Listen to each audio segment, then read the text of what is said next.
Hi everyone. My name's James Neal. I'm here with Ian and Gemma from the Great Scuba Podcast. Um, I don't really know how to introduce myself other than I'm a passionate diver. Um, I'm a brand ambassador, which I think is why I'm probably here. Um, Who and yeah, for? all things scuba diving is me. So, who are you a brand ambassador for? Right. Well, I think the T-shirt probably gives it away. I think here we're talking about Narked at 90 predominantly. But I do also represent Huish Outdoors predominantly through C&C down in Yeah, Payton, and all of their brands, which are, as you probably know, Hollis, Atomic Aquatics, quite numerous. Bear, and Oceanic, Zeagle, Stahlsac. And of course, Narked at 90 complement everything that they produce really quite nicely. They Yeah, do some very, very cool scuba gadgets that the Hewish group don't produce. So it's a nice fit. It's a good yeah. fit. it is. It is. And we're all a lover of the Nart at 90 brand, and we must say right from the start, they are beyond technical. Let's get that out there. So James, thanks for joining us on the Big Scuba podcast, and it's really good to have you on board. And we're all made the effort showing our Nart at 90 t-shirts. There we are. So first question we like to ask all our guests, and as you know, you're a big time diver, you love animals, you love caves, you love wrecks. What does being underwater mean to you? Oh, that's the big question, isn't it? Yeah, Being underwater is, without wanting to sound a bit cliche, everything. Um, I've had a long and difficult underwater journey. I grew up Jacques Cousteau, Thunderbirds, Stingray, all of that kind of thing on TV. But predominantly Jacques Cousteau yeah, from a very, very young age. It was kind of indoctrinated and ingrained into me. I bought my first set of scuba equipment back in 1988.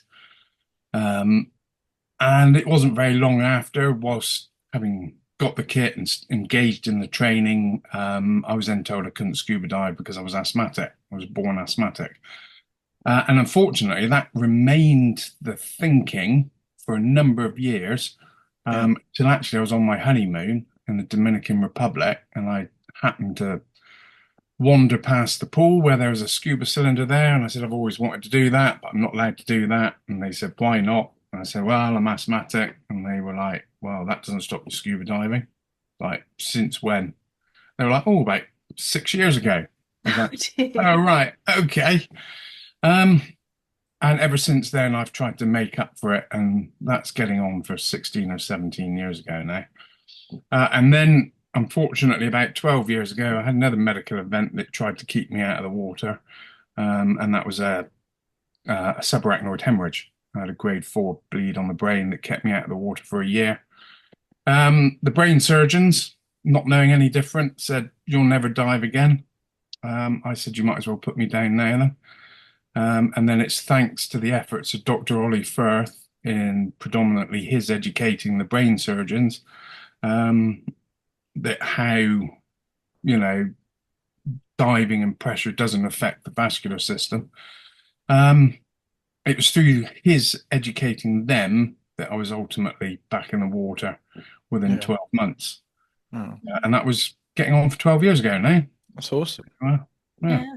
Yeah. So when you first started out learning again at Dominican Republic, what was your kind of thought process? Did you know where you wanted diving to take you? I just wanted to have a go, to be honest. Little did I know it would become all consuming. Little did my new wife know it would become all consuming. She thought she'd married a publisher. Within, I don't know, I think we've been married 3 weeks when she finally realized that actually she'd inadvertently married a diver. Um, but yeah, I wouldn't have it any other way if I'm honest. I love it. Yeah, yeah, I don't regret having had the brain hemorrhage. It transformed my life for the better. Mm. So So some people say these things we learn from what happens out of our control, and Yeah. life Well, goes on. I was a workaholic. I was chained to my desk.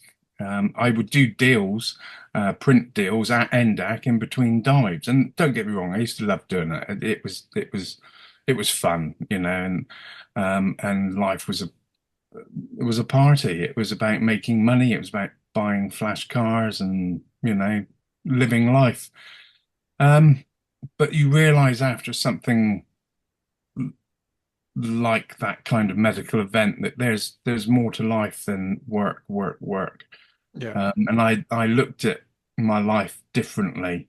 And I reevaluated what and who was important to me. And the diving was very much high on the list. Yeah. Shows you how fragile life is when you go through something like that. Yeah, definitely. And there, in the early days, particularly, I had lots of problems to overcome, and I still do. It's one of those interesting things. It's very much a hidden disability. So, I look fine, therefore I must be fine is the attitude that many people have. Unfortunately, it's not the case. I look fine, and today I am fine. But after a couple of days of running around, I'll be on my back, flat out, virtually done. Because I suffer from a thing called neurological fatigue, and it just wipes you out for days on end. And it's the price you pay. It is what it is. Yeah. I've learned So to live do you with it. family dive? I I made the mistake of trying to teach my wife. Never try and teach your loved ones how to do anything. Is it like for that teaching them matter. to drive? I would say it was probably significantly worse than that. I think she nearly killed me. So yeah, I did teach her. I got her to scuba diver, PADI scuba diver, so it's sort of 3/4 of the way through the open water course. And that was the first and last time she got in the water. She keeps threatening to get back in again. But no, she's scared of the bath. She prefers showers, so yeah. Water is not her thing. So in terms of sort of teaching, you went through the instructor route? Yeah. I am an instructor from multiple agencies. First and foremost, a PADI instructor and PADI Tech Rec instructor. Very proud to be so. I am qualified for a multitude of other agencies, SAA, CMAS, BZAC, SDI, TDI. But yeah, first and foremost, I like teaching for PADI. Proud to be a PADI instructor. Yeah. No, it's good. And then from sort of being an instructor, you progressed. You do side mount diving, is that right? Yeah, side mount's kind of my go-to for multiple things. Primarily because my knees are shot and I've long since not been able to pick up a twin set. They're just too heavy. But it's also the sort of configuration of choice for cave diving, particularly here in the UK and across Europe. Yeah. Perhaps not so much so in Mexico and stateside, but certainly over here. In fact, I'm back from a week of cave diving with Mike Thomas in the south of France, which is great fun. Nice. And it just makes life a bit easier, to get your kit, particularly here in the UK. If you're trying to get into some of the mines and things, it's hard graft. In fact, I was invited to go to Dinas a couple of days ago. And I just said no, no thanks. It's too much like hard work. So yeah, side mount is for lazy divers, I guess. I think it just offers another option though, doesn't it? Because we were watching the Frews dive last year at Portland and at Chesil Beach, and it's just so much easier. And just think, rather than these great big tanks on your back, which weigh you down, then you're trying to cross the deep stones. It's so, and we really enjoyed side mount, didn't we? When we did a Go try Dive dive. show. Yeah. I love it. And it looks cool. Let's be honest. It looks proper. It does. If you rigged it up properly and you know what you're doing and you've got it just so, then yeah. It looks the business. It's a great way of diving. I love it. Yeah. Yeah. So you do wreck diving as well? Yeah, I think if I was to describe myself as a diver in any way, shape, or form, first and foremost, it would be a wreck diver. I definitely lust for rust. Squidge doesn't interest me. I'm into spidge. Right. Don't get me wrong, I love the aquatic life. The aquatic life is amazing, but the thing that really gets me going is lumps of rust on the bottom, which of course attracts all the marine life, so you get the best of both worlds. Yeah. But I'll swim past a shark to go and look at a wreck. Yeah. Kind of diver. Yeah. Because it's always interesting. We have people that wreck dive but don't cave dive, but you've got an element of cave diving and what we would say looking at wet rocks. We've had people say that We too. didn't say that. John Chadden said that. Yeah. Yeah. Well, I think with the cave, it's interesting because I went out to Mexico and the caves are very, very pretty, decorated as they refer to it, fabulously decorated. But the French cave, which is very much wet rock, was just sensational. It was incredible atmosphere, incredibly privileged place to visit. So few go there, and let's be honest, it's big boys diving, it's proper diving. It takes a pair to go and do some of what we were doing. It was just phenomenal, and you're looking around, it's pitch black, even the most powerful torch just disappears into the black void. Incredible. And I just get out and putting it into context, having had the hemorrhage, I get out of the water and go, wow, what a thing to have just gone and done. Yeah. Yeah. How cool is that? Yeah. Yeah. And it's the same with the wrecks. You go and see a shipwreck. I think my favorite wreck has got to be the Rosalie Moller over in the Red Sea out of Egypt. And she just sits there, vast thing on the bottom. Just an incredible sight to behold. And, she's a sister ship for oh, my mind's gone. The Thistlegorm, that's brain injury in action, that's phasey, you can't find the words. So she was the sister ship for the Thistlegorm, and she was attacked by the same sort of German operation a couple of days after the Thistlegorm went. And unlike the Thistlegorm, she's just got one big hole in the side that you can swim over and look down into the hold. And she's not.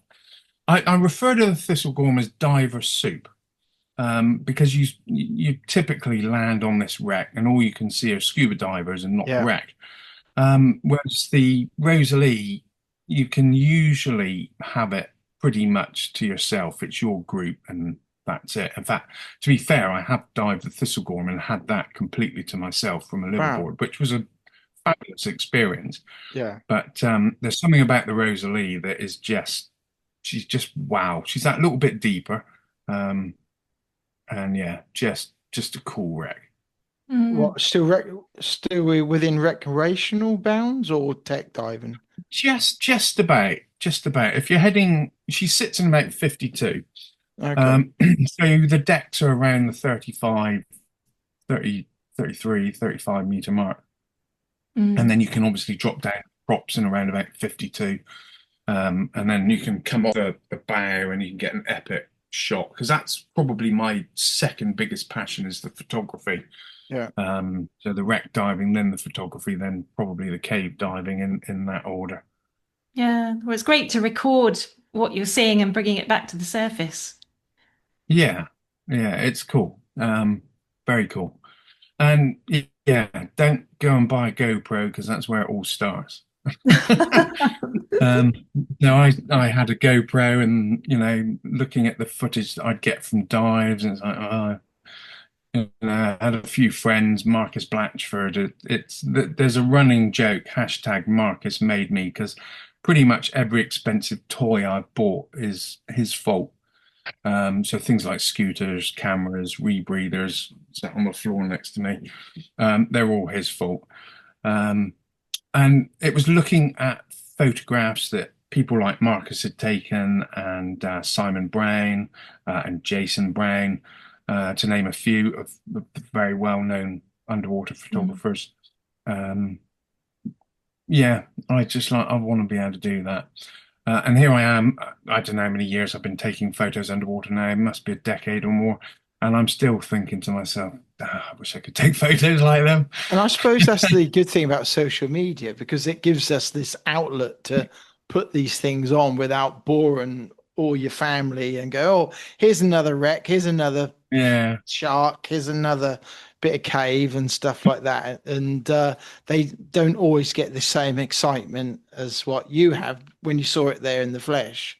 Yeah, you know, where I don't think my parents and the rest of my family really take a great deal of notice of my social media postings, to be honest. In fact, most of my social media stuff I do for myself because of the short-term memory issues. I use my Facebook page as a diary. I don't think many people really appreciate that. But it's more for my benefit, so I can flick back and see what I did. Because I struggle with time. So what I think was yesterday was quite probably a week ago, and what I think was a week ago was yesterday, and I get things a bit jumbled up. So it's interesting. It is interesting. Yeah. So in terms of wrecks, obviously the UK is surrounded by millions of wrecks, and we've recently spoken to Dominic Robinson, who's very keen on UK wrecks. Have you got a passion for UK wreck diving, or is it kind of worldwide? It is. It's both, actually. I do have a passion for UK wreck diving. I love UK wreck diving. I'd rather be down on the coast, which is a bit of a frustration when we live in the Midlands. So with our own little dive club, we all too often find ourselves in the local puddle, as I refer to it, for a midweek. Cove? It isn't Stony, no. We are near Bristol, so we go to a place called the Lake. But it's only about 14, 15 meters deep. So it's great for training and that kind of thing. And it's great for a midweek dip, but it's not the ocean. And I'd rather be in the ocean, and I'd rather be diving a wreck, quite frankly. But the UK is a real frustration, really, because all too often you're getting blown out. It costs a fortune to get down to the coast. So I quite often end up with a backup plan being one of the caves or one of the mines. But yeah, given the choice, I'll be down on the south coast doing whichever wreck. It doesn't really bother me what we dive, whether it's the M2, the main. Our usuals, because we've got our own boat, we take the rib out. The usual suspects there would be the Bagatano or the gel or the Scylla, the Persia, that kind of thing. They're easy to sort of get to with our own boat, but I'd rather be on a hard boat and doing something a bit bigger. But being brutally honest, my absolute preference is being able to see the whole wreck and being able to photograph it.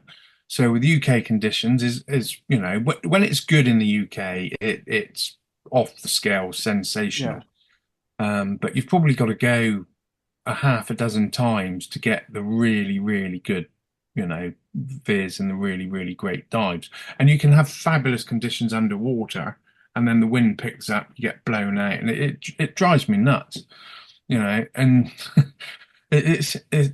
I just find UK wreck diving is awesome and frustrating in equal measure. So, and the world's so accessible nowadays. So, get on a plane, head over to Malta for a long weekend, go and dive some cool stuff, come back. And that's kind of where I'm at now. And it doesn't cost much more.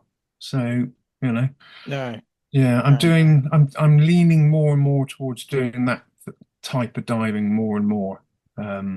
And of course, when I'm in the UK, I seem to spend a great deal of time teaching.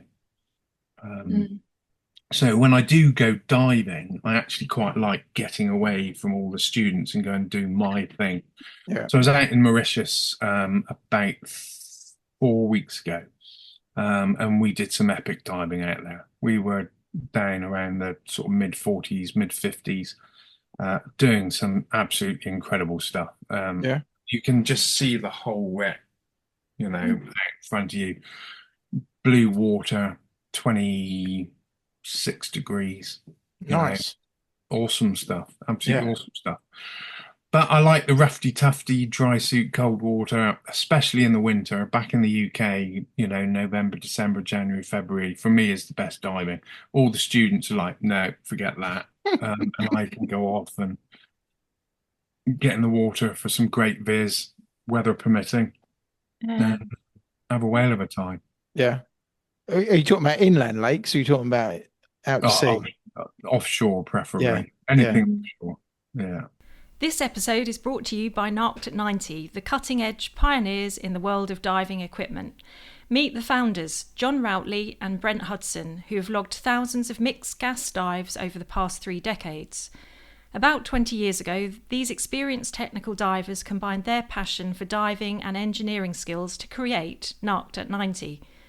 Whether you're new to diving and ready to take it up a notch, have a fair amount of experience, or are considering a transition into technical diving, we highly recommend Narked at 90.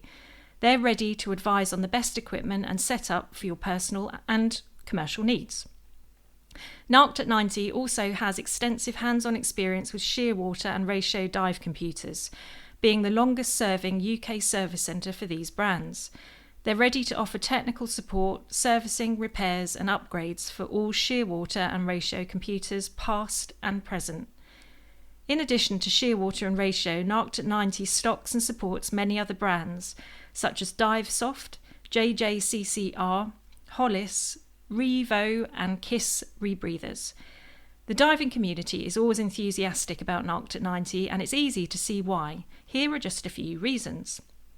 Full head servicing for rebreathers from various manufacturers, bespoke cable assemblies, advice on specific fitting requirements, suggestions and guidance for home builds, computer laser cutting and engraving, CNC milling and turning, pressure testing to simulate 400-metre dives. We're thrilled to partner with Narked at 90, a company that has ignited so much passion for diving and has been incredibly supportive and innovative in producing and selling dive equipment. Visit narkedat90.com to see why they're a renowned name in diving. Stay updated on their insights and offers by following them on social media. Just search for Narked at 90 on Facebook, Twitter and Instagram and hit that follow button.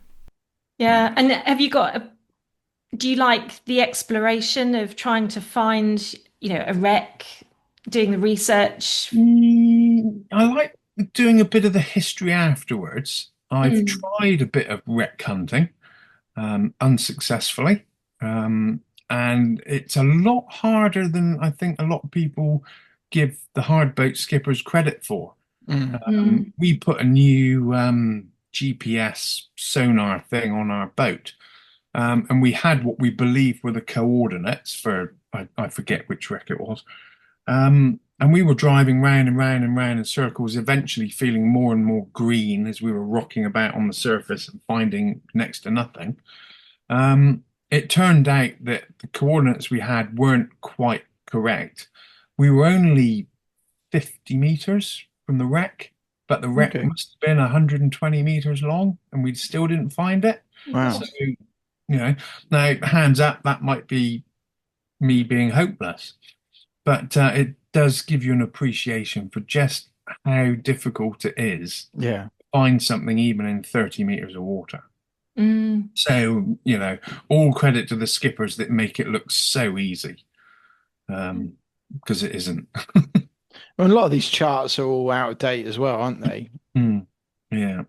In fact, funnily enough, the website that I used that was out of date, I then just jumped onto the internet following day, and literally just Googled coordinates and came up with all sorts. So the internet's a fantastic resource for that kind of thing. Yeah, no, it's exciting, isn't it? It's that unknown and finding something, but also the history of what you're diving on. And getting the opportunity to photo it is even bring it to life. I finding things as well. I'm one of those that I like to go down with a bit of a crowbar and a lift bag. I am a spidge hunter, you know. I haven't found a ship's bell yet. I'd love to. I really would. But Anything you can tell us any about? Well, I saw Lee anything Bishop's shiny, gang found a bell last week, didn't they? yeah, yeah, yeah. They're yeah, they're proper divers. Yeah, Yeah, or a dinner service That's from that's a Rex. wonder. yeah. That's a wonder you don't go down to some of these wrecks and then find there's some kind of name badge with Lee Bishop and gang.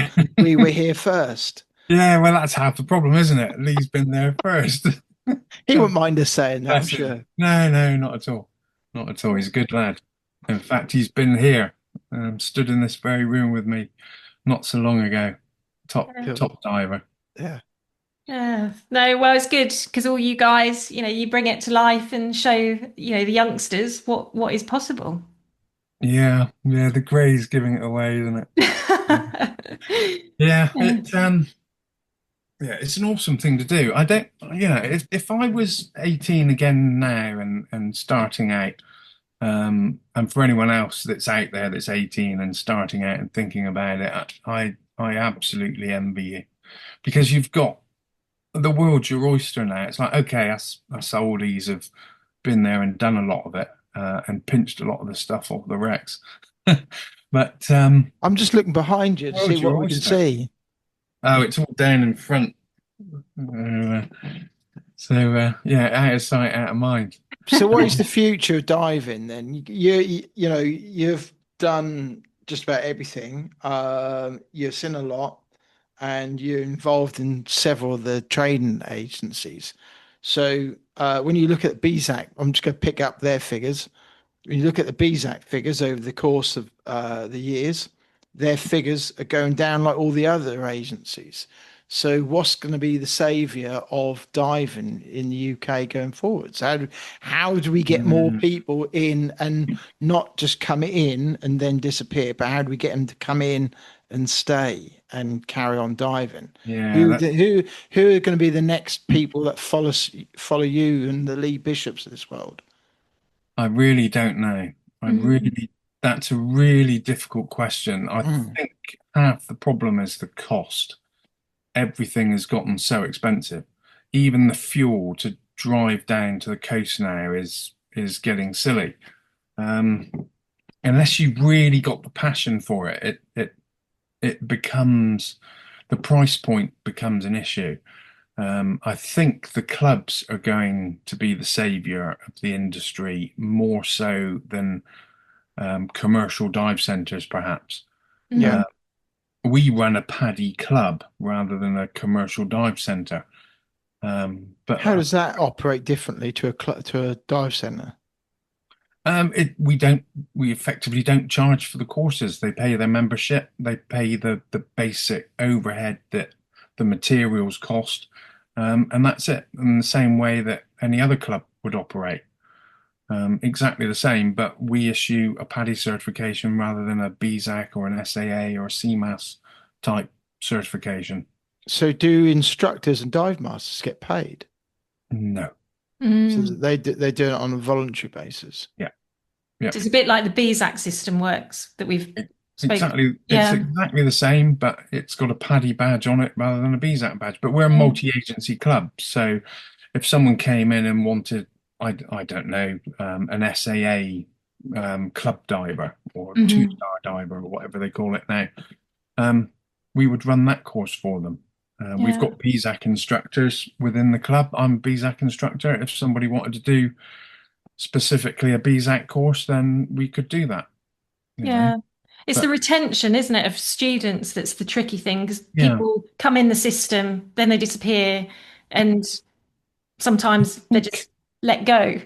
I think we live in a slightly different world to when I was younger, where, I don't know how to explain this, but I think we are a more reward-based society now and a more experiential society. So, I think scuba diving nowadays, very sadly, has become another tick list oh, I've done that. Now, Mm. what's next? And it becomes, I don't know, skiing or parasailing or parachuting or water skiing or whatever is next on the list. Yeah. And I think a lot of younger people nowadays, they live in a society where they can tick, tick, tick, tick, and they're going through a list of experiences to find what they like.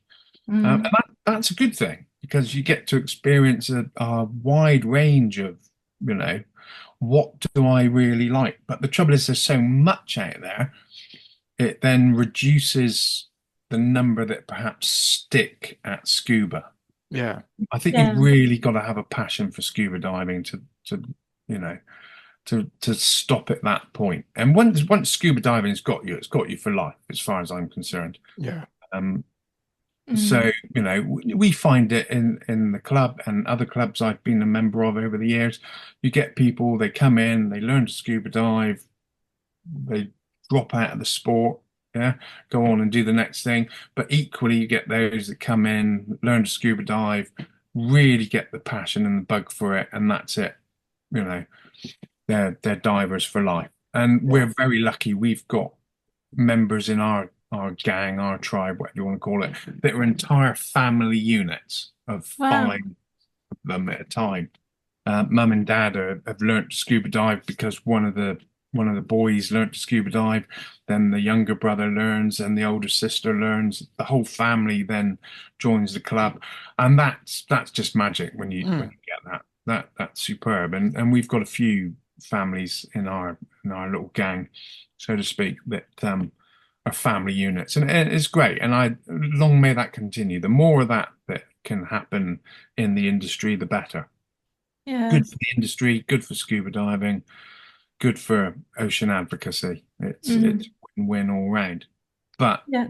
it's a a fairly hefty price point, which is why I say I think the onus is going to fall on the clubs more um, to train people rather than dive centres per se. And I think it's getting increasingly difficult for dive centres to make money because of it. Yeah. And I Mm. don't know if that means that people doing what I'm doing are part of the problem, even, the fact that, you know, I teach for the fun of it because of my personal circumstances where I had the hemorrhage. It's like, okay, I can't work full time. I sold my business. What do I do now? So as I recovered, I started diving more and more and teaching more and more, and the whole scuba thing's taken over. And to be honest, I started setting up a commercial dive center. But the paperwork and the rules and the regulations became too much of a barrier, especially when Mm. we bought a boat. As soon as we bought a boat, it was just like, oh my God, vessel coding and all the rest of it that goes with that, and the level of training. And I had the training anyway, Yeah. but the onus was on me all the time to do this and do that and do the other, and I couldn't do it all. And Mm. ultimately, it was through buying our own boat that we went, "Do you know what, we were actually told by the RYA, I think it was, on behalf of the MCA, the Maritime Coast Guard Agency, it's actually easier to run your club boat or your boat as a club." And that's kind of how in depth my dive center became a dive club, because we ended up creating a club to run our boat through. And then after a couple of months, we went, well, why are we bothering doing it as a dive center and paying all the overheads that came with accountancy firms and companies house and all this, that, and the other? So we just went, let's just do it as a club, because we weren't doing Mm. it for money anyway, and we weren't being Yeah. paid. We were just running it for fun. It was myself and a couple of other friends, Neil, and this really confuses everyone because my surname's Neil and Neil Breeden's first name is Neil and they're spelt the same.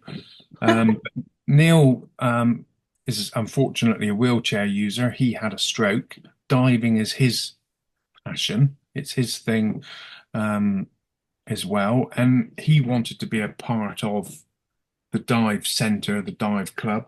And that's why we set it up. we Yeah. set it up to go diving more, and it was purely selfish. I'll be completely honest. It was purely selfish. We can go diving more if we set up our own little dive center and go and do our thing. Yeah. And that's kind of where it went from there. It Yeah. took off. It just exploded, and we were like, "Wow, okay, cool, bring it on. Let's dive even more. Magic." Yeah. And I think you had Jacques Cousteau, to look up to. It's not really the same times now, is it, for youngsters? Who are they going to look up to like thinking, yeah, diving's cool and I want to do that? Yeah, but we've got a different kind of thing going on now. The conservation side of the ocean has become very, very much at the forefront of younger people's minds in particular. And in the 15, 20 years I've been diving, the decline that I've seen in the oceans is staggering and slightly terrifying, actually. In fact, going back to Mauritius, the marine life was virtually non-existent. It was just as well I went out for wrecks, because that's all there was. I think I saw one turtle, a couple of shoals of parrot-type fish. I'm not quite sure what they were. They might have been goatfish. But the coral was gone. It was decimated. In fact, the beaches were littered with broken bleached coral. I couldn't walk across a beach without stepping on coral that had been washed up. And it was a depressing sight, actually. You were like, crikey, 2 hours ago I was underwater seeing the reason why this is on the beach. And I've never seen anything that bad as when I was out there. Is that because the water temperature's come up?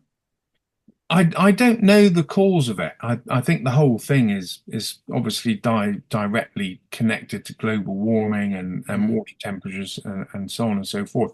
But the fishing out there was particularly bad. They don't have a conservation mindset out there at all. I was chatting to a couple of the dive center owners out there, and they were like, "Yeah, they just don't do that. They don't think like that. They fish, they fish, they fish." And they're getting to the stage where there's no fish to fish anymore, so they're going to do something else. Shocking. It is quite shocking, and it's a shame, really, because there are too many other countries doing the same sort of thing, and there aren't enough doing something to protect our oceans. And I include the UK in that, because our conservation zones around the UK are pitiful, really, and pretty pathetic. It's kind of lip service.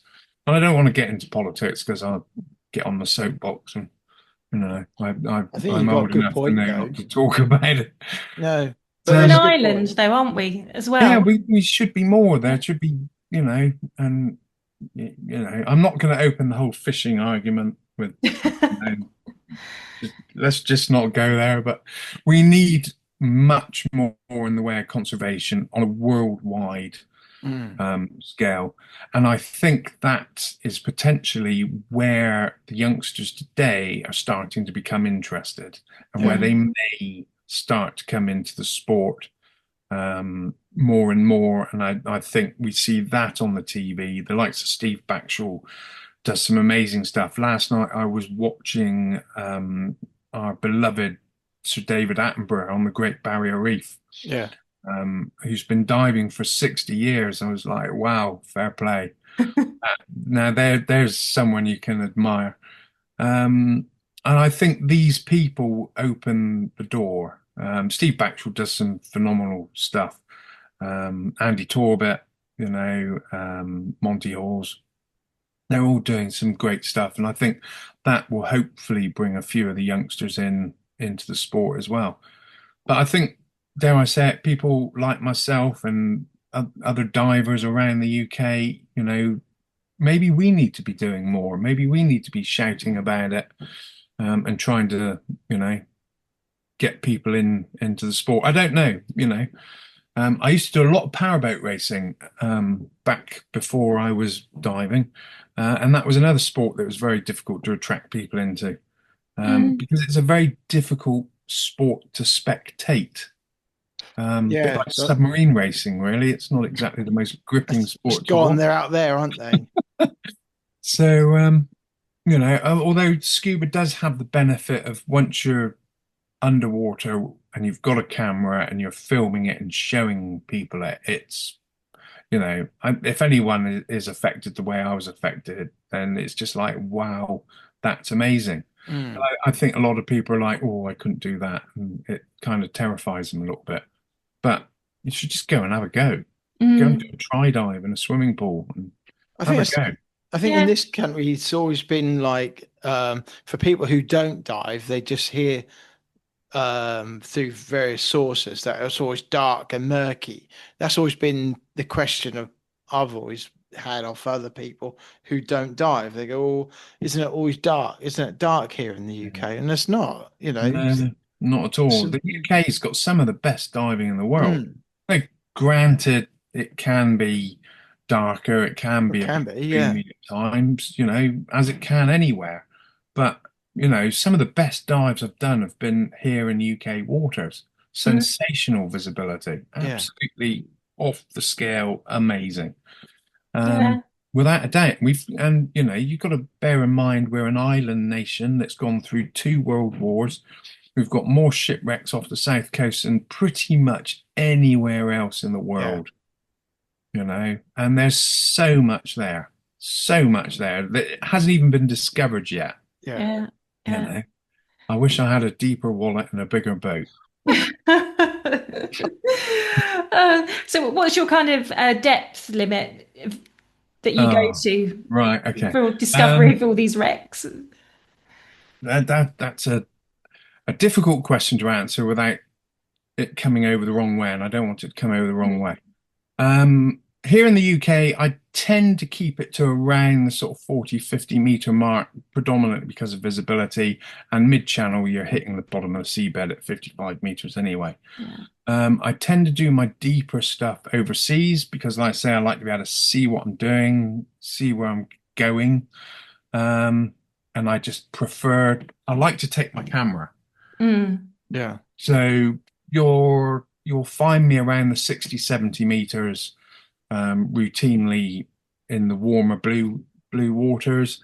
And I'm quite comfortable around 40, 50 here in the UK. And again, the cost becomes an issue with helium. Mm. In fact, the last particularly deep dive I did, it was nearly £300 in gas alone. Good grief. Yeah. So, and you're just blowing bubbles. So it's like, you know, Big part of it all going up in the air. yeah. So I think I probably at that level, you've kind of hit the limit of what you really want to be doing, either financially or for your marriage, quite frankly, Yeah. on open circuit. So that's why I went and bought a rebreather, which I rarely dive, to be honest, because I did the training for it. What sort have you got? Well, that's an interesting question because I actually bought a Poseidon 6. A lot of people will go, well, why on earth would you buy that? And it's like, well, I've got no or very little short-term memory. So the Poseidon actually goes through all of the checks for me. It doesn't rely on me relying on a checklist. It is its own checklist sort of thing. And I found it a useful tool to learn to dive on a unit with. And then the plan would be to buy another unit, and what unit I then buy, I don't yet know. I haven't decided. The problem I had is I started the training and I started down the route with all the training on the rebreather, and then COVID came along and threw an almighty spanner in the works. And basically, since COVID's come along, I haven't really dived the unit because I don't really feel that I have enough experience. So I want to go and do a refresher. I need to service it, cost. So, you know, a refresher is another. You need to know a company who can service it for you. Yeah. Funny that. See, Narked at 90. Is it Narked at 90 by any chance? That's a nice little tag there. But I think we've had people speak about rebreathers, and it's really a case of you have to dive on them regularly to build up your experience. Yeah, exactly. So you're doing. So I basically bought the unit, got going on the unit.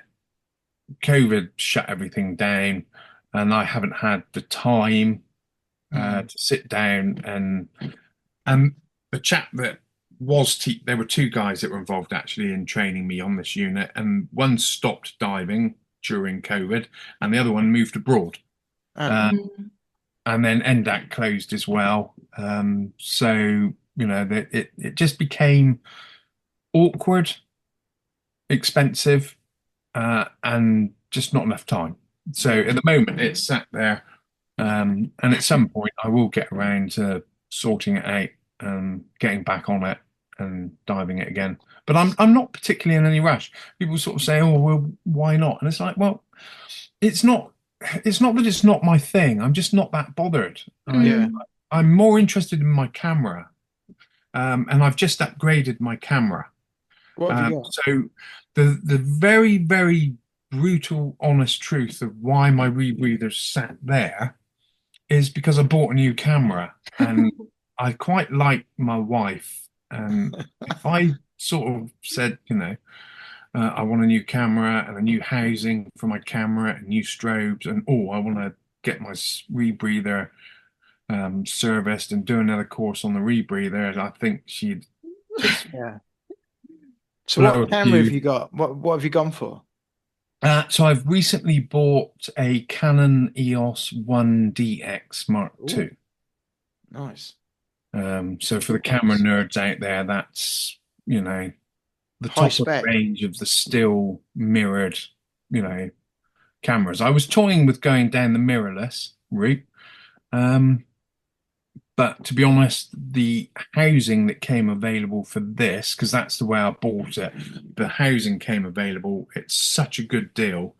I sat there and thought, you know what? Nauticam? Nauticam. And I was sat there thinking, you know, I'd be an idiot not to buy this. It was a very, very good deal, shall we say. So I grabbed that and then basically groveled to my wife to allow me to buy another camera. At ludicrous expense, and then I sold my old camera, which was an EOS 60D, to my friend Neil. Actually, I probably sold it far too cheap, to be honest, but it doesn't matter because there's someone else that's going to use it and make good use of it, and it helped fund my upgrade. So profiting out of it, or not even profiting out of it, but I wasn't motivated by the money. It was just, you know, I want to sit in a good home. I think we do that with cameras, though, don't we? I think we you have them. I've got my still got my film cameras, and you kind of build them up and upgrade, and you know, I've got a few old ones really laying around, and Honey's got my other one, and I didn't realize how old it was. No, then I look at it and it's like, oh flip, that's actually nearly 20 years old. Yeah, but the one I had was 11 years old now, I think. And I've taken it around the world. In fact, one of my favorite pastimes was strapping it to the front of my Suex scooter and bombing around with the likes of Rick out and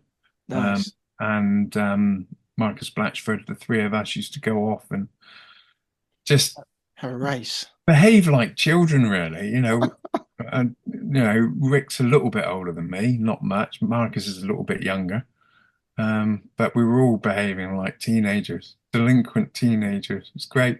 Yeah, but that is great, and that's what the underwater world brings out in you. Yeah. So why not do it? That's what diving is all about, really. It's you know, I'm probably being a little bit misogynistic when I say this, because I don't mean big boys' toys when I say big boys' toys. You know, it's you know, some of the best divers out there are women, and you know, it's just an adventure. Yeah, it's just cool. It's just you know, there's some cool gadgets, there's some cool toys, you know, and being a testosterone-driven twit, I just love it. Have you seen these jetpacks that are coming that some people have been trialing? Yeah. There's some mad stuff. Do you think we'll be seeing more of the jetpacks? I hope not. If I'm honest, I hope not. I don't see the point. You know, Oh. Look kind of fun though. I was shown a very cool new scooter yesterday, actually. Right. A friend that's just come onto the market. More affordable than a lot of the bigger scooters. Very, very cool bit of kit. Bit more compact. What sort is that?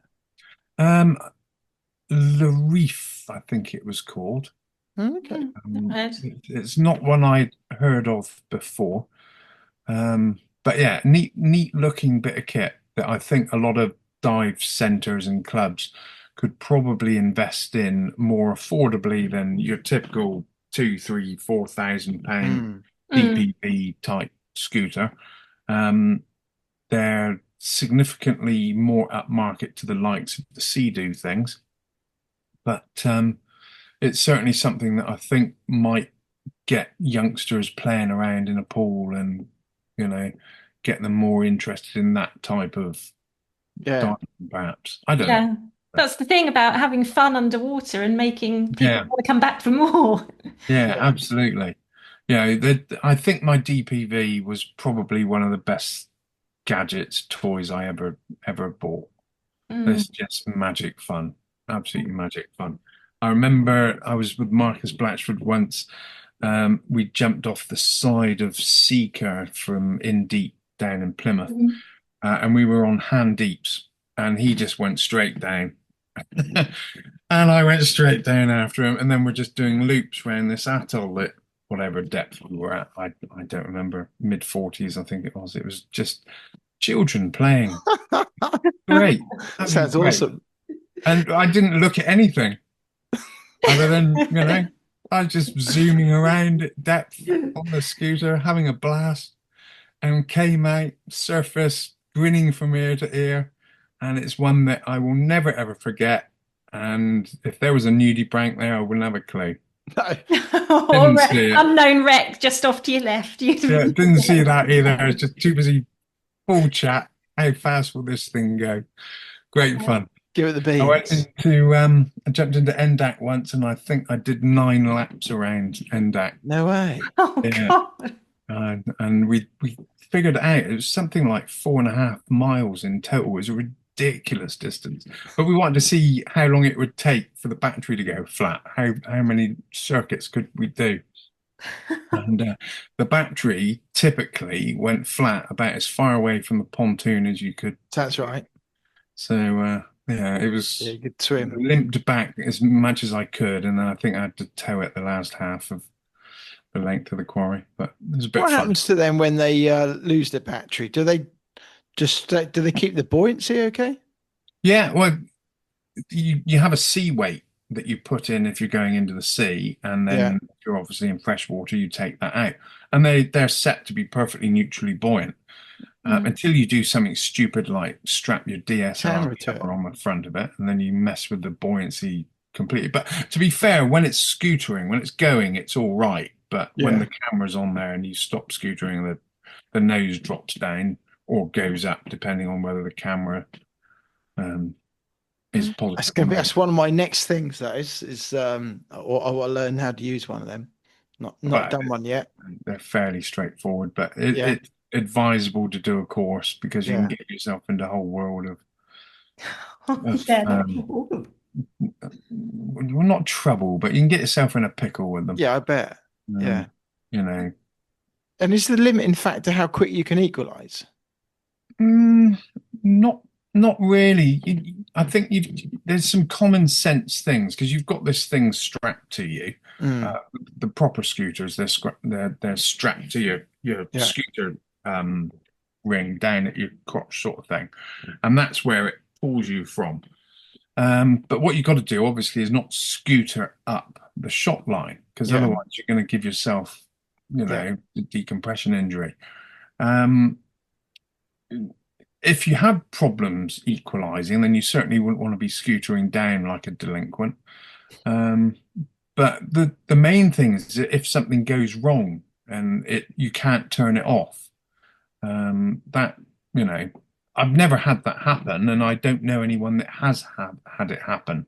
But assuming you've got a bottom close by, then the go-to default is to stuff the nose into the bottom. But if you're mid-water, then you've got to be prepared to unclip the scooter and let it go. Isn't there a dead man switch? Well, they've got switches on, off, and all the rest of it. But if you can't get the thing to turn off, then it's like your camera. Yeah. If your life depends on it, then the kit's replaceable. You just jettison it. Yeah. Yeah. But yeah, you should. If I wouldn't advocate going and buying a serious DPV without getting some proper training on it. Yeah. It's like buying a camera. You can go and buy a camera and start playing around with it, but you're not going to get any satisfaction out of it until someone shows you some basic sort of settings and how to use it properly. So common sense dictates, if you buy a DPV, get someone to show you how to use it properly. That's the good thing about cameras also, because there's such a lot out there on the market, even a GoPro, that sort of, just to get people started, or even the phone housings, or the Insta360, isn't it?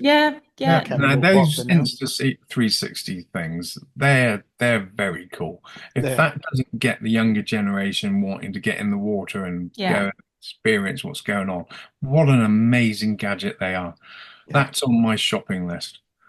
We've got one, and it just brings underwater, well, and above the water alive. It's very, very neat bit of kit. Technology is just incredible. And I'm shopping around at the moment. I want one of the DJI action cams. They're a bit like the GoPro, but I want the DJI one in particular. The picture quality on it is just phenomenal. Really? And I'm going to strap that onto the top of my DSLR rig, because the number of times I've been taking photographs of wrecks and then the pod of dolphins has gone hurtling by. Well, I haven't got time to adjust the camera settings, so I've missed it. And that's really quite frustrating. Whereas strap one of those little DJIs onto your DSLR housing, and you're recording everything. And in many ways, if you're going to jump in the water and start with something, that's the kind of thing to be jumping in and videoing your dive and taking a few pictures with that, and start with something like that. And you've got some treasured memories there. You can't always remember being underwater and what you've seen, and that just, if you've got that recorded, it brings it alive. You can go back over it, and just inspires you to to get back in. And it's like seeing jellyfish and filming them. You think this is just like amazing. One of the things that I still do religiously, and a lot of the guys and girls that I know, they laugh at me for it, but I still physically log every single dive. That's good. Every single dive is signed by my buddy or myself, stamped, and I love it. And I collect things that go into my logbook. So whether it be boarding passes for ferries and planes, receipts, airline tickets, beer mats. So you're not using the apps? No, I'm not. No, I prefer the books. I'm sorry. I'm a generator. I hate it. Why do I need an app to park my car? And they don't work if you ain't got a signal. Yeah, they're. I've got to be careful, or I'll swear on a podcast, which is not a good thing. My interest in having an app for scuba diving is virtually zero. Don't get me wrong. I absolutely adore what was vPlanner, Multi-Deco now. Absolutely adore. That's a phenomenal tool, great tool for a job. But apps for logging dives, and apps for parking my car, and apps for finding where I park my car, and all this nonsense doesn't interest me. No, it really doesn't. I'm happy to turn into Victor Meldrew gracefully. There's something nice about having that logbook, and I still use it. Honey uses her logbook. She hasn't gone to the apps. And I know in the dive center we try and tell people to use the apps and that, and I'm like, I like the books. It's more time consuming using apps, I'm sure. It's just getting, and I if you're don't with know. Nice, different, having a book. it is. But And if with an you, app, it's on your phone. So my logbooks are lined up in the living room, Yeah. and there's there's a lot of them, There. and I love it. And periodically, I'll go and I'll pull one out, number I don't know, 16, and flick through. And it's like, oh right, on whatever date I did that, and I saw this, and I was with that person, and it brings all the memories back. yeah. It's magic. I love it. It It is. brings it to life for me, and that doesn't do that. And No. I've got postcards in there, and and photographs that I've taken and printed out and stuck in there. Yeah, it's just Nice it's idea. magic, magic. Yeah, really good idea and definitely a thing to do. We've spoken to people that don't record their dives. I think we spoke to Phil Short, and he's another one that documents everything in books. And so it's just memories, isn't it? Memories on paper. Yeah, and maybe it's an age thing. Maybe it's a generational thing. Maybe. I don't know, but I like it. I want to get to old age, and I want to look back over it all and go, well, there's a life lived. Exactly. That's some cool stuff. Yeah. So what's the future holding for you at the moment? Well, I have plans. I have some very cool plans. They don't involve the UK. If I have my way, we will be selling up and buying a house abroad. That's what I'd really like to do. I'd like to live overseas. We want a house in the hills and a big boat in a harbour, maybe some Greek island. And I want to go scuba diving every day. Sounds good to me. Into my old age. Whether or not that dream will become a reality remains to be seen. But that's what we would like to do. Certainly what we're going to start doing is spending more winters overseas. So my wife and I were chatting about it the other day, and what we want to do is get to sort of Christmas and then go, right, where are we going? And let's head off to Mauritius is one of our favorites. Go to Mauritius for January and February and then come back in the spring sort of thing. So I think we're going to start doing a bit more of that. At the moment, I've got my beautiful Siberian Husky who's called Deco. Wow. You never guess I was over, would you, with a dog called Deco, the dive dog. But bless him, he's 11 and a half. So we're not planning anything anytime immediately in the future. But unfortunately, we will lose him, at some point in the next couple of years. And then after that, we will most definitely be spending 2-3 months of the year abroad. And that will involve a lot of diving. Without a doubt, whether my wife likes that or not. That's my plan anyway. I think she's got a sun lounger in mind and a book. As long as it's warm weather, blue sea. Exactly. I don't like grey, dreary rain. I like sunshine, blue skies, blue seas. There's a lot to be said for that, and I think come January to like March can be so bleak, can't it? Sometimes. And the cost of everything, we recently spent a fortune renovating our home because our electricity bills were astronomical. And when I say astronomical, I mean December and January last year, we were breaking £1,000 a month on our electric bill, which was 3 times what our mortgage was. It's just absurd. So we did the maths, and we can actually lock the house up and go and live somewhere nice and warm for 2 months for less than our electric bill was. That's like, well, why wouldn't we do that? But anyway, what we did do was renovate the house, insulate, and do all the modern bits that you have to do now, not to have astronomical heating costs.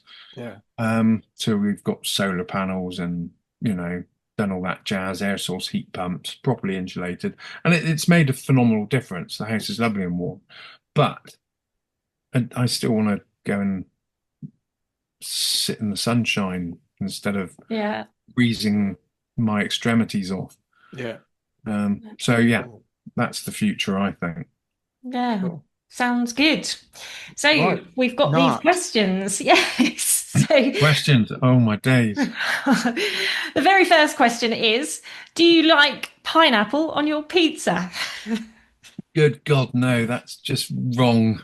Just vile. No, I can't think of anything worse. I don't even like pineapple, but pineapple on pizza.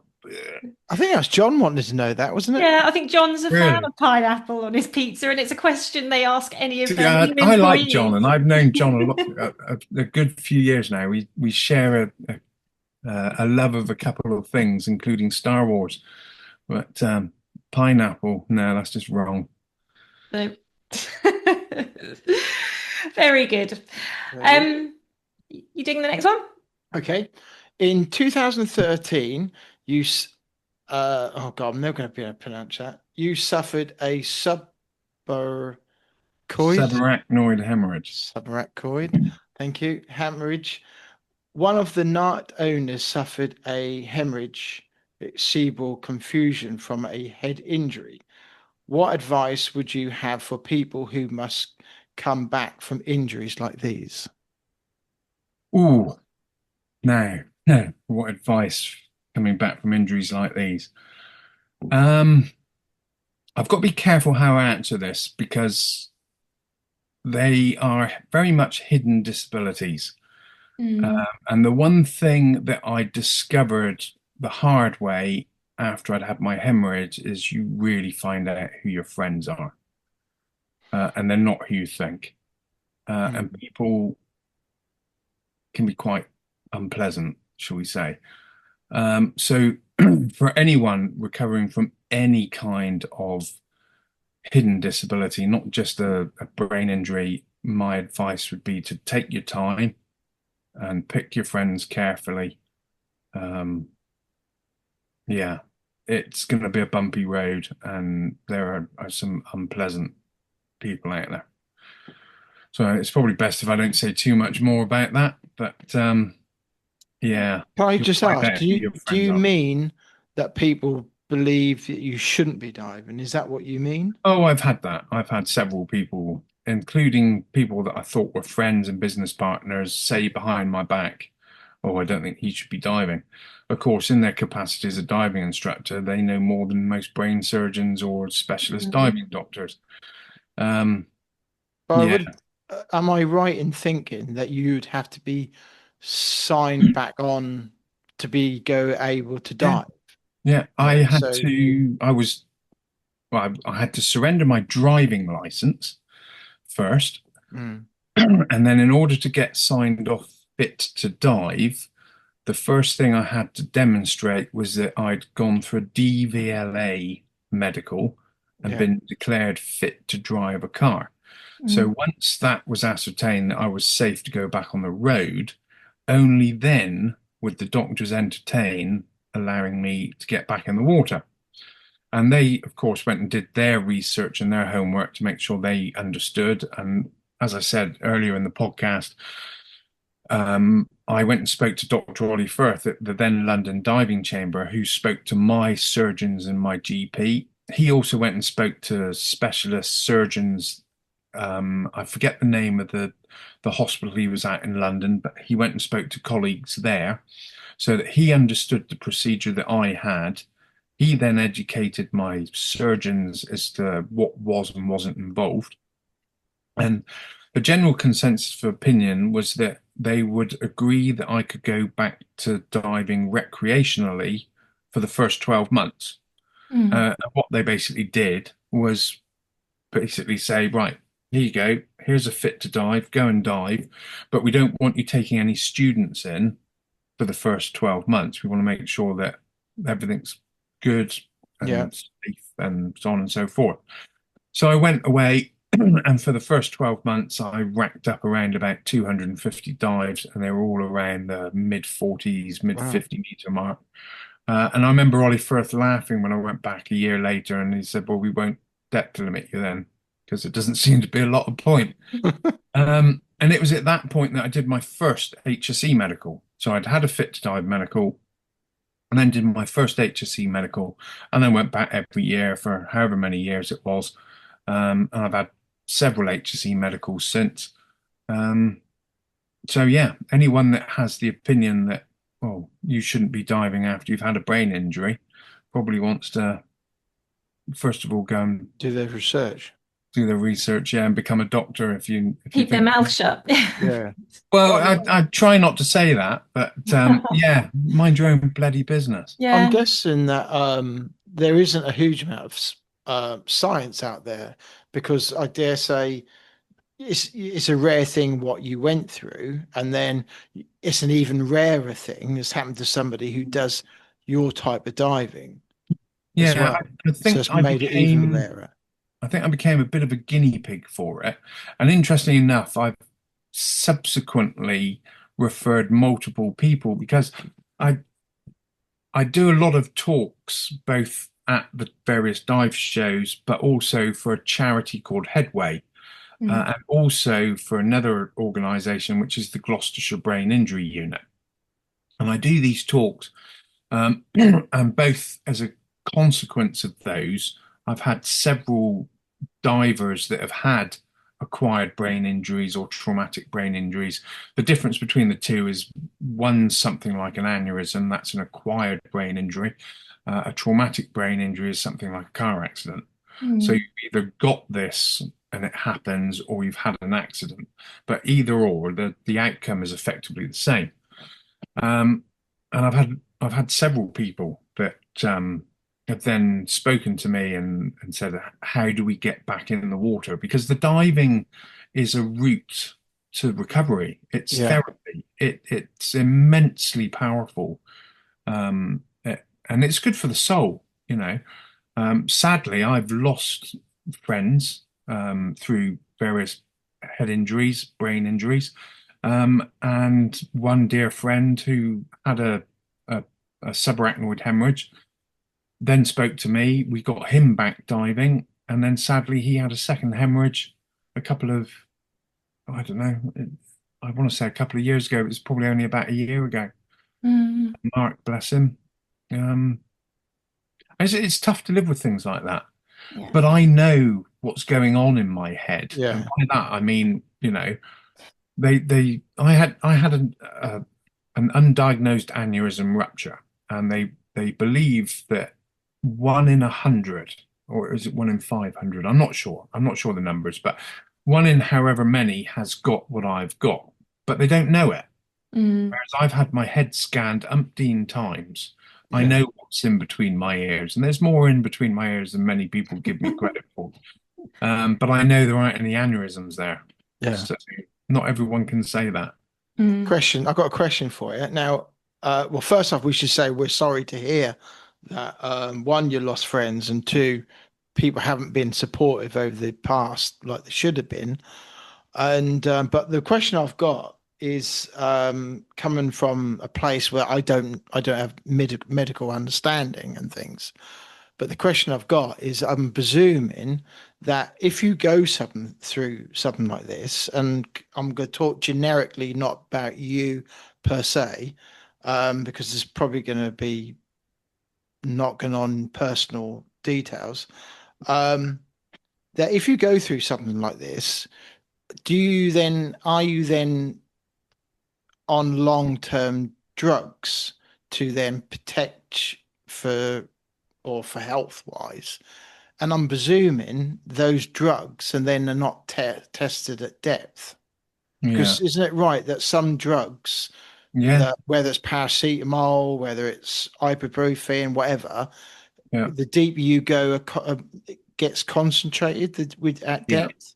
So you have to know whether or not any particular medication that you may be taking is contraindicated for diving, which is a posh way of saying it will actually do you harm. Fortunately, from my circumstances, I don't take anything. You know, my aneurysm's coiled. The only thing I really take on a regular basis is aspirin. Right. And I was taking that 10 years before I had my hemorrhage. Yeah. And I've taken it as a matter of course, really. That, you know, a GP said to me years ago, it's wise to take a soluble aspirin every day once you turn 35, 40. And I think I was about 37 when I started taking it. Mm. And I've taken a soluble aspirin every day since. Okay. Yeah. And I take my inhaler every morning and every night. And, you know, I've been told I should take it before I go diving, which I rarely do, to be honest. Mm. But yeah, you know, I make sure that I carry a medical. Yeah, And it's interesting. I find the science of it quite interesting. but you need to the the whole returning to scuba diving after any form of serious medical event needs to be done carefully and with a specialist doctor. Yeah, Yeah. yeah. It's no good going, in my view, it's no good going to a GP. Most GPs would be risk adverse anyway and just go, oh no, because they're not diving doctors, they don't understand. So there's a fabulous board called the UK DMC, the Diving Medical Committee, I think it's called. There's some great doctors on the UK DMC, and they are ideal for recreational medicals. And then, of course, you've got the HSE doctors, the likes of Dr. Ollie Firth, for the HSE side of things. Yeah. I made a point of going down the HSE side of things because of the number of people that had their stupid opinions that they did. So, you know, Yeah. I just thought, well, rather than entertain that nonsense, I'll just go and get HSE medicals done. And Yeah. people still say, oh, well, I don't think you should do this. Well, whatever. There's always going to be those people. Exactly, you know, Yeah. whatever. Move along. Yeah. Yeah, exactly. Next So, question. this is from John. Tell us about the Lady Bird Book of Underwater Exploration. Here, where have I put it? There it is. 2 seconds.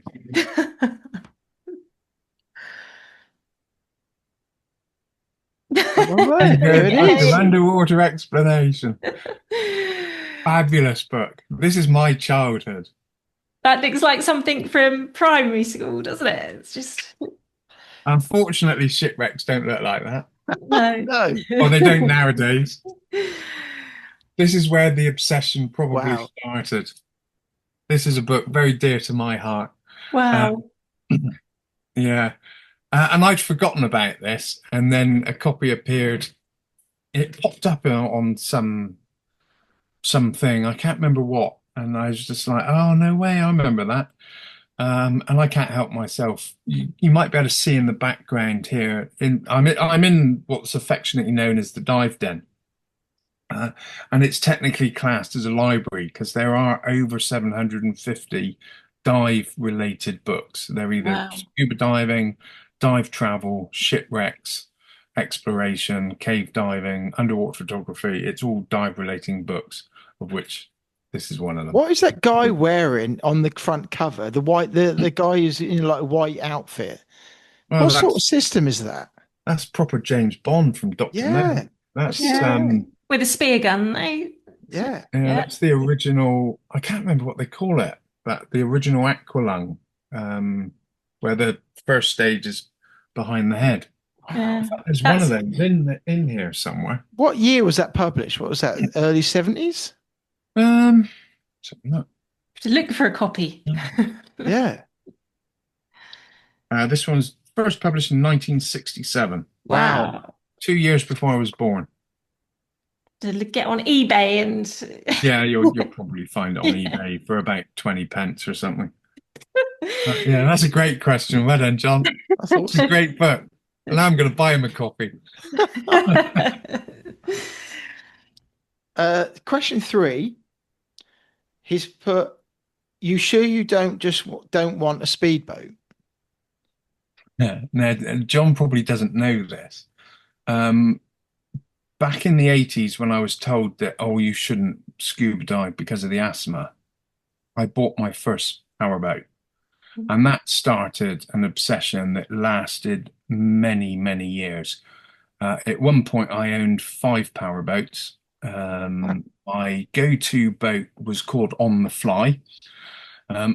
She was a 20-foot ring power craft with an XR2 race-tuned offshore engine on the back. No way. She would pull about 75, 80 miles an hour. And I loved that boat because I could put it in the water myself and take it out myself. She got nicknamed On the Trailer because she spent more time blown up because I used to rag at something cool, and I blew it up half a dozen times. And you think scuba diving's expensive, try powerboat racing. I also had a 25-foot Phantom with twin 250s on the back, one of which had counter-rotating gearbox so that it would not torque steer, it would go in a straight line. That was an awesome bit of kit. I had a 36-foot Extreme with a V12 Marinized Lamborghini engine in it. Oh, nice. Bullet box on the back. That was getting on for a 90-mile-an-hour powerboat. Bet that sounded nice as well. It was parked up at Leisure once down in Topsham, and we reversed the trailer into the corner by the showroom. And for whatever reason, we fired the engines up and it broke 3 of the windows. I wasn't very popular. But it wasn't my fault because I didn't start it. They started it. It wasn't my fault. You know, they fired it up, bang, there went the windows, and they were big windows. So I think that cost You a see few what quid. you're good friends with John and Brent. Yeah. And I also had I can't remember if it was 14-foot or 16-foot Formula One racing catamaran, one of those ones that used to race around Bristol docks. And I have to say, that thing used to scare me. I only got in that a couple of times and I thought I was going to Are die. they the things that used to take off? Yeah. Wow. So yeah, that was my my go-to water fix back in the early noughties and the 90s, until fuel prices got ridiculous and sponsorship money dried up, and you know, life changed, you know, and it's like, okay. I've still got a boat that I co-own with a couple of friends. Yeah. Which is our club rib, so it's nowhere near as fast as any of the things that we used to fly around in. My wife has got many tales that she actually recants with horror, of sleeping on the beach at Lyme Regis under the boat cover and waking up freezing cold at 4 o'clock in the morning. Nice. It lets me forget it. But they're fond memories, great times. If I'm not in the water, I've always been on the water. I grew up around Lyme Regis. Grandfather taking me there of an evening, eating fish and chips on the cob. Wonderful. Sounds good. So what's your most important piece of dive kit? My most important piece of dive kit. My most important piece of dive kit. I don't know. I really don't know. I suppose I'd have to say my regulators, because they keep me alive. In that regard, then yeah, my regs would be my most important piece of dive kit. But yeah, I don't know. How about a good strobe or something like that? What? One like this. Like that one. Like that. Yeah. Is that the Gen Now, X this is by any arguably chance? the coolest bit of dive kit. Honestly, that stuff is just bulletproof, isn't it? That's ace. Yeah. It's properly ace. I love this thing. Absolutely love it. They're One selling of the loads there at the coolest Go bits of Dive kit Show. going. So that takes some strength to get that on the shot line, but it's going nowhere. And there have been a couple of times I haven't been able to find the shot, and then had to bag off and come up on the blob, so to speak. So that certainly helps, particularly in UK conditions, in the shot and getting back to the shot line. And you know, if your skipper's asked you to do return to shot, which quite often happens to be the case, particularly on some of the deeper stuff, or if you're, you know, coming back on a trapeze, for example, and you need to pull the trapeze off at the end, you need to be able to find the shot. So that's a great bit of kit. I'm looking forward to getting that in the water and using that in anger. And that is so well made, aren't they? Yeah, it's awesome. Absolutely awesome bit of kit. So yeah, this might be shamelessly plugging this, but if you haven't got one of these, go and get one of these Yeah. because Yeah. it's epic. And Pathfinder Generation X. it's Generation X is the best generation. yeah, it's affordable as well, isn't it? But Yeah, yeah. yeah. For what it is and how it's made, it's Mm. remarkable value. I don't know exactly what the recommended retail price is, but I think the price point's around the 250 quid mark, I something think like Yeah, you that. think yeah. so, yeah. 200, 300, yeah, yeah. I'm So not entirely certain, but it's an ace bit of kit. And I'll shamelessly plug this while we're at it because I love this thing as well. This is a Oh great yeah. gadget. Interstage pressure check. You know that your regs are set up properly with this. I just think this is a neat bit of kit. And mm. interestingly enough, I've just written a small social media post because I've been testing the ratio dive computer and comparing it to the shearwater. Yeah, what do you think? Interesting because I'm a self-confessed shearwater snob, uh, Mm. and they are great computers. But I was very, very pleasantly surprised by the ratio. It's clear, isn't it? It's a neat bit of kit. It's easy to read. I was surprised how easy to read it is underwater. I like it. I like the it. I described it as a brick, and I don't mean that in a derogatory way at all. I mean that Mm. as in it's solid. It's Yeah. properly manufactured. Um, I appreciate that it's Italian, but it's got that Germanic feel to it. It's bulletproof, much Yeah. like the Yeah. the strobe. It's got that really well made feel to Chunky it. buttons Yeah. and And yeah, it was cool. And I was again in the cave environment testing it out for the first time. And I wore it as my backup computer on the left and kept the shearwater as my primary on the right.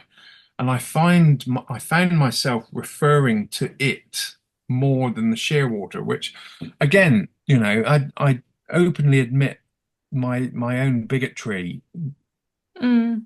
made me think that it couldn't possibly be as good as a shearwater. But you know, built-in gas analyzer. yeah, it's a neat bit of kit. Yeah. That's its party trick, definitely. Built-in gas analyzers. They've had a bit of thought with that, haven't they? Yeah, I don't. You know, I probably shouldn't say, "Oh, is it a bit of a gimmick?" You know, because it has that potential, but it wouldn't surprise me if other manufacturers started doing the same. Yeah. Because if you've left your gas analyzer, I don't know, at home or in the wagon or whatever, you should have analyzed your gas beforehand anyway. But there are occasions where you've filled your cylinders, you've tested them, and then 24 hours later they've settled. You might want to recheck the mix, Or particularly on liverboard. the tri mix. Yeah, or liverboard, like you say. Mm. Um, yeah, I think it's a great bit of kit. Yeah. Yeah. Good. So we'll see how much I use that. I've only been testing the ratio for just over a week now, but I was surprised at how much I liked it. Yeah.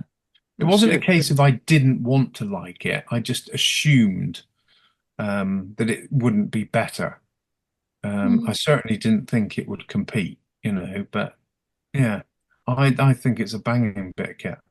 I don't know how to describe this, but I'm beginning to formulate an opinion that I would say the ratio and the shearwater are probably the cola of dive computers.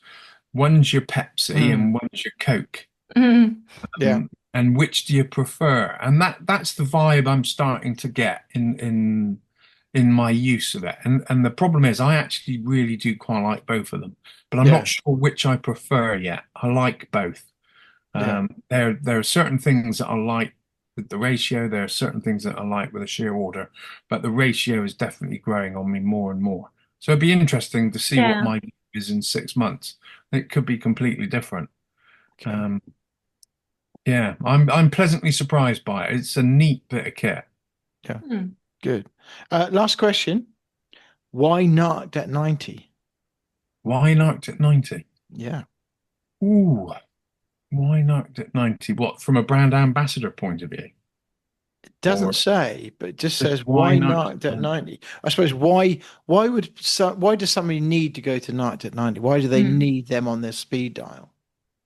Well, they've got the gadgets and the kit that you need for serious diving. You know, things like these that we've Yeah. just been talking about, the Pathfinder, the interstage pressure checks, they're DSMBs, for example. Great They're service. bulletproof bits of kit with, as you say, great service. Whenever my shear water's gone wrong, and both of them have gone wrong 2, 3 times now, they always go back to Narked at 90. The service is second to none. The Haribo is the best. I had a delivery this morning. In fact, it had 3 shearwater computers in it for club members, and I ate the Haribo. So I make no apologies for that. Absolutely. We all like Haribo. Best.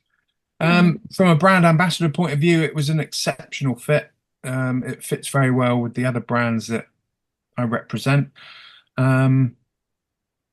And I'm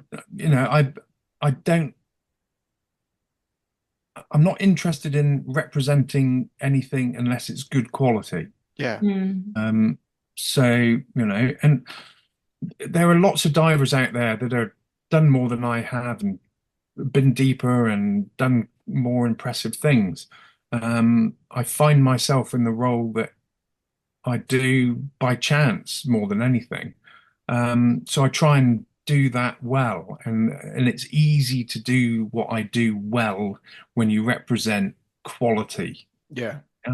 So it was a good fit, and the fact that John likes Star Wars and Aston Martins is just a bonus. So, Yeah, he's gone Tesla now. He's gone Tesla. Yeah, I think he's gone What's Tesla. wrong with a boy? I don't know. Got rid of the V12 to get electric. God, no, that's just wrong. No. Well, any listeners, look up Narked at 90. They're definitely a go-to. Without a doubt, and they're the best t-shirts. Yes. Yeah. Right. Our questions. Yeah, so we'll go. We've got 3 set questions. First one being, what gets you out of your comfort zone? What It doesn't have to be diving. It's just something. Gets me out of my comfort zone. I don't know. Interestingly enough, whenever I'm doing a bigger dive or a cave that I've not been in, there's that element of anxiety. And I've suffered with anxiety on and off for many, many years, but particularly after I had the hemorrhage, because, they'd gone into my head with a spoon and had a rummage around. You don't come out quite the same. So yeah, whenever I'm doing something like that, that tends to shove me quite a long way out of my comfort zone. And I tend to find that the moment my head goes below the surface, I'm like, all is good in the world. But that build up to getting in the water on any big dive usually gets my heart rate up just a little bit. And I think that's a good thing, because that's what keeps you alive. That's what makes you sure you've checked your kit properly, and you double check yourself. And I have a rule of 3. If 3 things go wrong, I abort the dive, or I don't even get in the water. In fact, I've gotten out of the water, before I've left the surface, when a 3rd thing's gone wrong. I'm just gone, no, that's it. We've had somebody else say that, the rule of 3, and it's Christina Zanato, Any, her rule. So it's a wise one. It doesn't matter what those 3 things are. It could be I got out the wrong side of the bed and, put on the wrong socks. It doesn't really matter. 3 things happened that morning. It's not my day. It's not going right. Forget it. Yeah. The wreck's not going anywhere. The cave's not going anywhere. That's right. Yeah. I like that. It's good. Okay. 3 people. Who would you take with you diving? Who, if you could take them? Right. This is going to be a difficult question for me to answer, so I shall try my best. The 3 people I would take would be Jacques Cousteau, Captain Kirk, and Jamie Powell. Good. Yeah. Captain Kirk. I like that one as well. I don't think we've had Captain Kirk before. We haven't. No. Those are my 3 heroes. Yeah, no, that's really nice. Yeah. Okay, and then our final question. If you could have a billboard that the whole world would see, You can put anything on it, an image, a video, a statement. What are you going to put on your billboard and why? Wake up and smell the plankton. Oh, Good. Because if we don't start looking after our oceans, there isn't going to be a next generation. Because if we keep doing what we're doing, we're going to live on a dead planet that won't sustain any of us. yeah, And, you know, I see the things that are going on in the world and some of the world leaders at the moment, and don't get me started on that because there's just, it's madness. What's going on? The world's gone crazy. I don't understand, just there are more important things than bits of land. We Yeah. need to be looking after our ocean, not squabbling over a piece of land or, it's crazy. So yeah, wake up, smell Yeah. the plankton before it's too late. If we don't start looking after our oceans, they will stop looking after us. And they provide the air we breathe. If you Yeah. think it's the trees, then go and do some research. Yeah, very good answer. Yeah, I like that. Brilliant. And if people want to find out a bit more about you or ask you some questions, how are they best to get in contact? Is it social media or simple things like emails? Yeah, social media's okay. Probably the best thing to do is to jump onto the website indepth.club. Okay. And then yeah. I'm contactable through that. But yeah, good old fashioned email. Yeah. James@thedivedden.com or james@indepth.email. Either or. Great. Well, we'll put the links. I'm now going to get spammed for the rest of my life, the rest of my natural days. So, great. No, we'll put the links in the show notes so people can click and find where you are and look at your story a bit more. But yeah, it's been really interesting talking to you, and yeah, you brought so much to the podcast. Yeah, Well, definitely. I hope so. Definitely. It's been a pleasure. Thank you. I was absolutely terrified, but it was very kind of you to invite me to come on. It's been great fun. Thank you for having me. No, thanks for coming on. Thanks for your time. Most welcome. Yes. Well, first off, let's say thanks to James for coming on, James Neal, and coming on and giving us his time to chat. We also got to say thanks to Narked at 90, who sponsor these podcasts, make it all happen. And we all love the brand and we all love the name, what have you. Yeah. So there we are. Well, that was a really good podcast, wasn't it? Really good. Lots of variety there, covering his journey and, diving community and also about getting more people diving as well. Yeah. And interesting subjects and, and good answers to some of the questions as well. Why would anyone put pineapple on a pizza? That's just weird, isn't it? Yeah, makes you unhappy. Yeah, but surely if you add pineapple to a pizza, doesn't it turn it into a dessert? Well, yeah. And what about the ladybird book? Oh, yeah. Fab. Yeah. Yeah, absolutely fabulous. Definitely have a look out for one of those. That's good to go on the bookshelf. Yeah, it is. And but I think and 3 people diving, really good names there as well, especially with Jamie being mentioned and remembered there. So I think it's a bit of a tribute. Yep. So it's very top. Yeah, and he's got a future ahead of him, more diving, a lot of diving abroad as well. So I was crying when he said he used to have, so no longer got a boat with a Lamborghini engine in, because you can imagine the sound that made, especially breaking windows. It just shows you when you're connected to the water, you've got to be near it, on it, under it. He's one of those. So we all understand that. It's really, really good. So great, his recovery. He's obviously still got issues, but he's recovered and he's back diving underwater. Exactly. And as he explained, makes sense if you can. Because I was thinking actually is the right way of doing it, isn't it? If you can drive first, then before you do anything else, because in the day, we all drive to dive sites, don't we? So first thing is just, can you drive? So Yeah. yeah, it makes sense. And the second thing, he's had all the checks, and you know, unfortunately, people do have an opinion. We all know it. If you're anything to do with social media, people have an opinion. Mm. Opinions are like bottoms. Everyone's got one. Mm. Doesn't mean Yeah. it's right.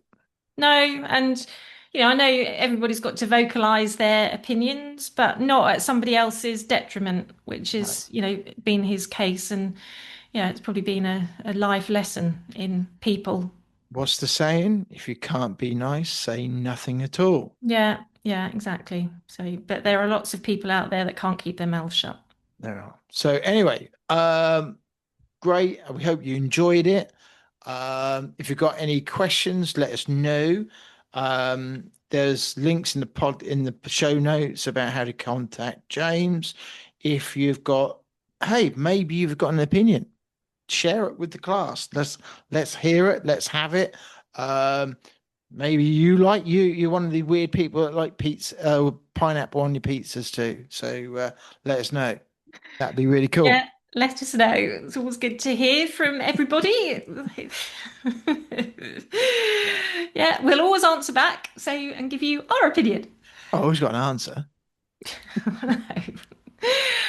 Yeah, so if you've got any questions for either of us, pop them in our direction. Any guest recommendations, pop them over, and yeah, we'll be looking forward to hearing from you. Or maybe you have been diving, or you got some exciting dives coming up, or you got a wreck dive coming up. Let us know.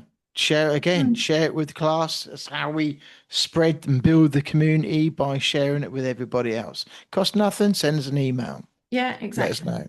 Or if you've got a story to tell and you think you'd be a really good guest, well, let us know. Raise your hand. And if you're new to the podcast, don't forget there's over 200 episodes in our back catalogue to listen to from all types of people connected to the watery world. Yeah, going back, what, 5 years? Yeah, yeah. Wow. Over 5 years. I know.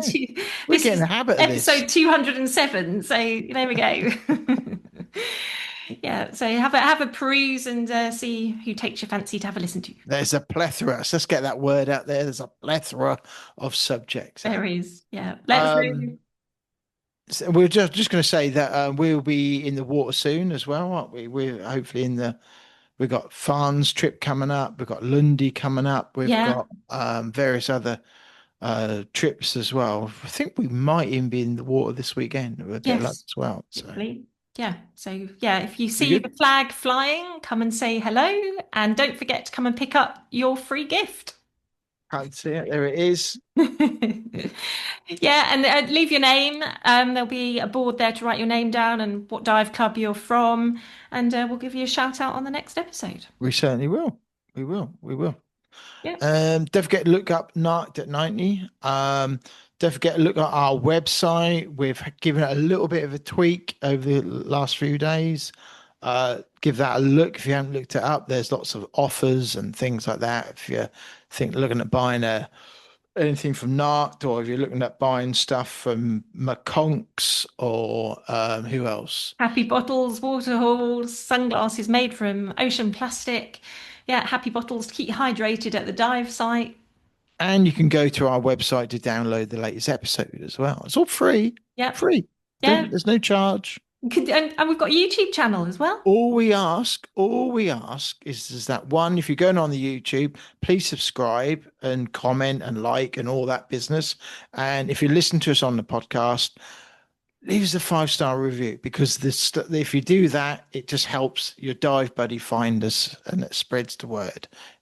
Exactly. Yeah. So I think that's about it from us. But just to say thank you for being here. Thank you for downloading. And we'll find you on our next episode, hopefully. So for right now, it was the BiG Scuba Podcast.